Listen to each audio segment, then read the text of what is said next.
আসসালামু আলাইকুম।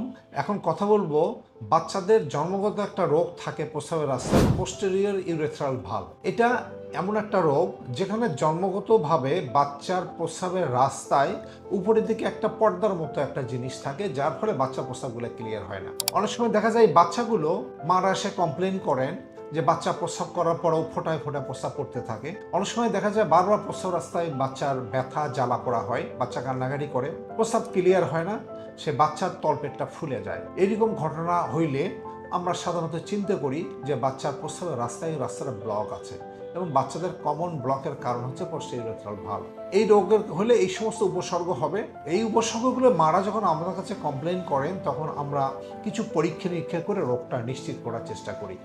অনেকগুলো পরীক্ষা করা হয়, যেমন তার প্রস্রাব পরীক্ষা করি, আমরা একটা আল্ট্রাসনোগ্রাম করি, তার প্রস্রাবের রাস্তায় একটা এক্সরে করে আমরা সাধারণত রোগটা দেখার চেষ্টা করি। যদি আমাদের কাছে সন্দেহ হয় যে ইয়েস এটা পোস্টেরিয়র ইউরেথ্রাল ভালভ, তাহলে আর একটা পরীক্ষা আছে। আমাদের একটা যন্ত্র আছে, ইনস্ট্রুমেন্ট, যেটা আমরা প্রস্রাবের রাস্তা দিয়ে, যে আমরা সিস্টোস্কোপি বলি, এটা বাচ্চাদের সিস্টোস্কোপ দিয়ে আমরা প্রস্রাবের রাস্তায় এটা ঢুকিয়ে দিয়ে আমরা রোগটা নিশ্চিত করি। যদি এটা রোগ নিশ্চিত হয় যে এটা পোস্টেরিয়র ইউরেথ্রাল ভালভ, তাহলে এটা আমরা অপারেশন করে ঠিক করে দিই। এটা যে অপারেশন করি আমরা, এই পর্দাটাকে আমরা অপারেশন করে রাস্তাটা ক্লিয়ার করে দিলে বাচ্চারা ভালো থাকে।